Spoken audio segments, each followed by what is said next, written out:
Sveiki, bičiuliai. Stiprintuvų remontas. Tai tokia laukia šiandien tema. Pakalbėsim apie neeilinius Denon stiprintuvus. Tai turiu 3 sugedusius vienodus stiprintuvus Denon AVC A10 SE. Bandysime šiandien juos suremontuoti.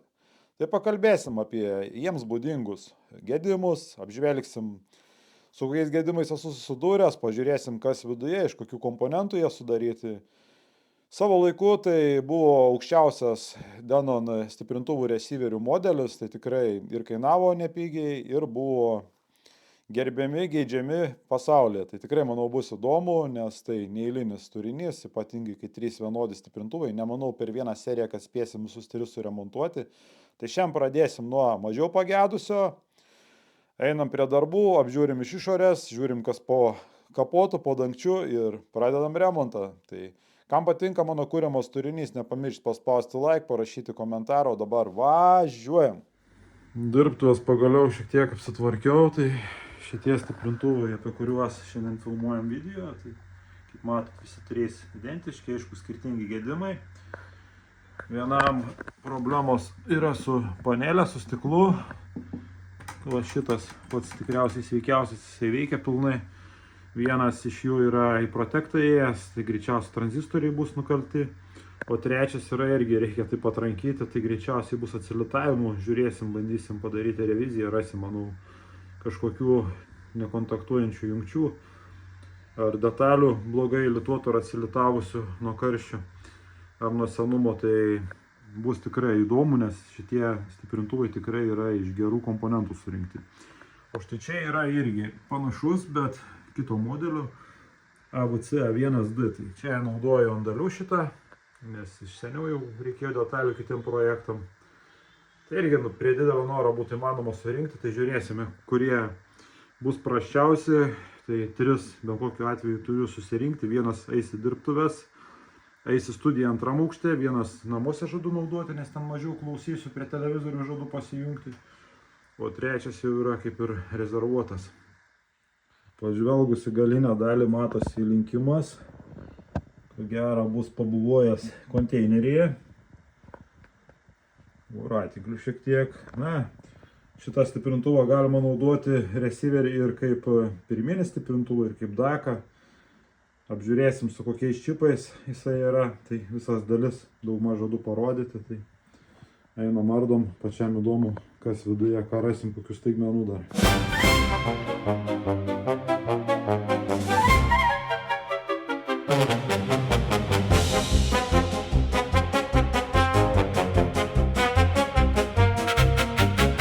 Na, žiūrim, kas po dangčiu, pačiam labai įdomu, senai berdės, tai pamiršau jau, kas slepiasi. O, kiek dulkių. Baisu. Na, pažiūrėsim dabar, kas matosi. Tai kaip matot, šita dalis yra visas stiprintuvas galinis. Tikrai atrodo kokybiškai viskas, tikrai kaip ir atsimenu seniau. Tai dabar esu susidūręs su šiais stiprintuvais, kad pasitaiko atsilitavimų būtent stiprintuvo dalyje.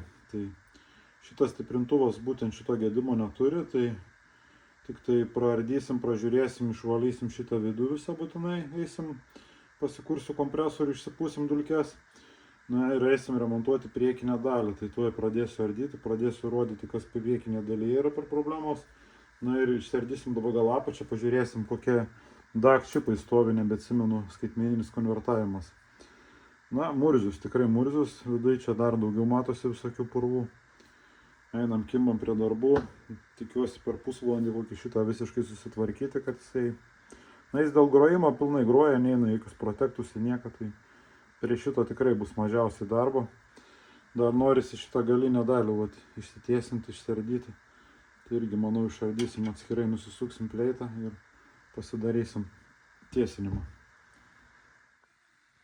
Na, atsukau, tai skaitmeninio konvertavimo plokštė, DACas stiprintuvo. Tai AD1854 čipas, kaip matot. Tai buvau išlupęs šitą iš A1 modelio, tai irgi tie patys konverteriai. Tai atsinešiau palyginimui. Čia dariau projektą, bet per daug sudėtingai buvo paleisti, tai pasirinkau su kitais čipais dabar eksperimentuoti. Tai ant dalių dabar mėtosi, nes čia operacinių dar yra. Yra kondensatorių, visokių kokių man reikia atsarginiam dalim. Na, einam, apžiūrim dar kitas dalis, prasiardom ir eisim pradėti remontuoti. Aptarkim dažniausiai pasitaikantį šių stiprintuvų gedimą, kol kraunasi baterija. Tai dažniausiai šiems stiprintuvams būna toks gedimas, kad nukala galinius tranzistorius, sudegina. Įjungimo momentu būna užsitrumpinusios kolonėlės ir nespėja suveikti apsauga. Ir aš esu pats taip susvilinęs keletą kartų. Aišku, tokio tipo stiprintuvus, būtent šios klasės esu turėjęs ne vieną, ne du ir ne tris. 10 metų atgal kažkur pirmą įsigijau. Ir tai pasitaikantis gedimas dažnai ir dažnai žmonės kreipiasi, nes jeigu taip yra, bando jis pasileisti ir iš karto įeina į protektą ir nepasileidžia. Tai būtent šiam stiprintuvui, aišku, nėra tokio gedimo, bet išvalysim visas dulkes. Dabar baigiu galinę dalį išardyti, nes per galinę dalį yra ir atliekamas visas servizavimas, išsitraukia visos plokštės. Tai pirmą reikia atsisukti galą, tada, aišku, eisim išsiardysim priekinę dalį. Priekinę dalį ten irgi kažkas stiklas iškritęs, dar ten kažkokių laisvumų, klibėjimų, gal yra kažkas išlūžę. Bandysim atkelti, žiūrėsiu, gal kitą priekį uždėsiu, kad būtų tvarkingesnis. Toksai vat remontas, aišku, išvalytos dulkės bus. Na, manau, suktukas baigia pasikrauti, einam toliau sukti ir žiūrėsim, kokių dar stebuklų rasime šitam stiprintuvui. Nuėmus galinę dalį, kaip matosi, dulkių gyvatinas baisus. Tai vat, jeigu gautų drėgmės šiek tiek, įjungtum ir būtų pokšt, gali tiek skaitmeninė dalis nueiti, tiek ir stiprintuvas nueiti. Stiprintuvas irgi matosi, kad pridulkėjęs, tai tikrai bus valymo. Tai vat pats servizas šių stiprintuvų yra atliekamas. Nuimi galinę dalį, dabar galima visas šitas plokštės ištraukti. Tai ko gero aš taip ir darysiu, ištrauksiu visas plokštės, eisiu išvalysiu kiek eina, kiek įmanoma, su aukštu spaudimu, su oru. Ir manau, kad čia tiek daugiau kažko labai ir neprižiūrėsim. Aišku, reikės išsitiesinti šitą sulankstytą visą galinę dalį dar. Tai dabar einu iki pat galo, jau čia atsilituosiu šitos užmaitinimo gnybtus, atlituosiu laidus ir tada eisim, išsitiesinsim ir tada eisim prie valymo jau. Priekinę panelę baigiu išardyti, kaip matot, varžtų tikrai ne per mažiausiai. Tai panelės priekinės stiklo jau tuoj daeisim iki stiklo, pažiūrėsim, kas čia yra atsiklijavę ir kažkas išlūžė. Matot, taip atrodo, ekranėlis, visas valdymas. Nu ir laukia sunkioji toji dalis, eisim pradėti valyti šitą stiprintuvą. Išsiardžiau visą priekinę panelę, tai radau bėdą. Matot, šitie geltoni klijai, tai yra vietoj vienoj atsiklijavę. Kaip matot, viskas kliuba. Turim klijus spec ir priklijuosim iš naujo šitą visą plasmasinę dalį. Tai toksai paprastas sprendimas, nėra kažko tais labai stebuklingo. Na, pirmas etapas remonto baigtas, tai užpyliau klijais visur, kaip ir buvo originaliai taip pat, tas pačias vietas. Tai lauksim dabar, kol sustings ir tada turėtų, manau, viskas būti gerai su šia dalim. Stiklas turėtų nebekristi niekur. Eisim prie tiesinimo darbų. Atėjau dabar į savo dirbtuves, tai kaip mato, tikrai sulinkę čia nemažai. Bandysim ištiesinti paprastuoju būdu, naudosim gal guminį plaktuką, o paskiau žiūrėsim, jeigu nepavyks, dar yra kitų metodų šiek tiek. Na ir kaip mums pavyko, tai maždaug 90% atitiesinam. Tai su guminiu plaktuku, lentele, paprastuoju būdu. Na, eisiu dabar dar kitų metodų šiek tiek patiesinsiu ir viskas. Bus galinė dalis ištiesinta, eisim prie valymo darbų dabar. Na, valymo metodika paprasta, šepečiai ir suspaustas oras, na, kompresorius.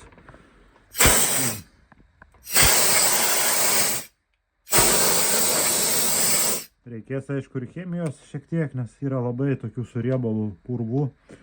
Taisiu dabar visur išputinėju, panaudosiu šiek tiek valiklio ir turėtų viskas būti kaip ir tada normaliai, manau, nes oro neužtenka. Užtenka tik tada tais atvejais, kai būna, na, vien dulkės, bet jeigu būna patalpa tokia arčiau virtuvės, tai dažniausiai būna, kad reikia plauti pačias plokštas, tai dabar irgi čia dalinai reikės plauti, nes Matot, prie trafo tiek prikibę, kad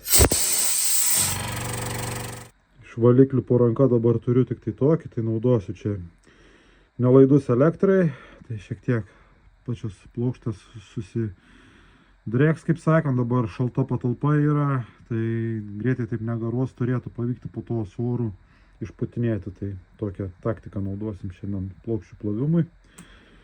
Neardysim čia kiekvienos plokštės, nes tos viršutinės ir šoninės visos švarios, dažniausiai, kiek matau, kad čia daugiausiai darbo yra būtent aplink maitinimą. Nes kai stovi stiprintuvas, per jo groteles būtent į šitą dalį eina, nes yra ertmės. Tai va šitą visą dalį turim pagrindį išvalyti. Nes čia kadangi maitinimas gali tos dulkės užtrumpinti ir būti liepsnų ir ugnies, kaip sakant. Dar naudosiu tokią priemonę.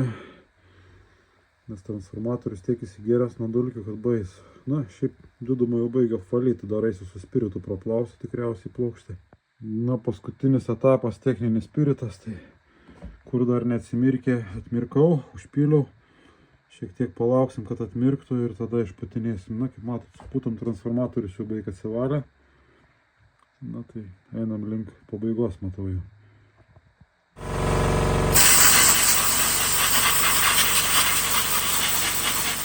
Na, parsinešiau po valymo šitą aparatą, dabar atsinešiau ant stalo, pasidėjau Denon A1D. Tai žiūriu, kad vidus skiriasi ir skiriasi stipriai. Maitinimo kondensatoriai 32 000 mikrofaradų, 18 000 mikrofaradų. Aišku, patys transformatoriai matosi tie patys. Stiprintuvas, kaip matote, irgi atrodo taip. Šitą čia atrodo rimčiau.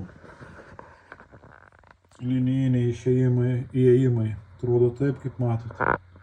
Na, čia gal kitur kažkur dalių yra, o čia atrodo irgi kitaip. Ir yra, mačiau, operaciniai jau panaudoti OPA. Tai tokių skirtumų yra. Garsas šiaip pagal braižą patį labai abiejų panašus. Puikiai skamba, bet tokie pastebėjimai. Visą laiką galvojau, kad yra vidus vienodas, tik tai galvojau, kad skiriasi. Šitą panelę galvojau šitam, kad pasislepia, o šitiem būna nepasislepia. Pasirodo, kad ir maitinimas, ir stiprintuvo pati dalis yra skirtingos. Na, einam toliau. Na, kitos kai kurios plokštės matosi, kad yra tokios pačios, aš kažkiek matau. Bet šitam, pavyzdžiui, yra vienas daug aukštesnės klasės kondensatoriai, pavyzdžiui, panaudoti, kad ir plokštė atrodo tokia pati. Nes, matot, čia yra žemesnės klasės kondensatoriai sudėti, o čia jau sudėti, kaip matot, aukštesnės klasės. Tai įdomu, reikės dabar surinkti šitą, nes šitas yra pats tvarkingiausias, tik tiek jis buvo labai purvinas, dar eisiu dabar minimaliai, dar pravalysiu, kai kurios vietos yra, kur pabalo nuo plovimo priemonės. Vienos kitos pravalysiu, su kitu tokiu valikliu turiu ir tada eisiu surinkinėsiu, eisim išbandysim šitą stiprintuvą. Nu, galo pačio pasiliksim, kur blogiausias bus iš šitų dienų, mes greičiausiai surinkinėsiu šitą greičiausiai, manau, toks planas dabar. Įdomus aparatėliai.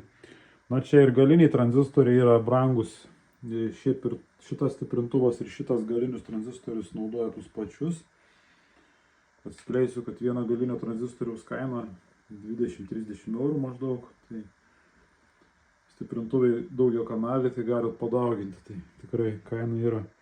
Sugedus tokiam stiprintuvui niekas irgi pigiai jų neremontuos. Remontas mažiausiam gedimui esant nuo 100 eurų ir gali ir 300-400 kainuoti. Gerai gruoja, kol nesugenda. Aišku, aš pats naudosiu daugio kanaliai sistemai, seniau naudodavau ir stereo.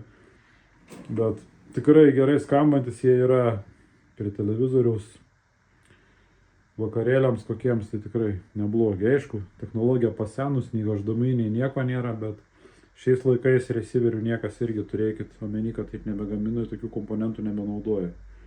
Būna 5 plokštės, 5 mikroschemos, procesoriai ir stiprintuvo dalis kokius 3 kartus mažesnė negu šito stiprintuvo momentui. Ir svoris, aišku, 3-4 mažesnis. Aišku, šitie yra AB klasės. Dabartiniai, kaip žinot, eina hibridiniam ten klasėm būna tie daromi. D klasės daromi yra, įvairių variantų yra, bet irgi išspausti bando, kaip sakant, aplinkosauga ir kiti visi dalykai nulėmė tai, kad, kaip sakant, taip kokybiškai nebėra gaminama.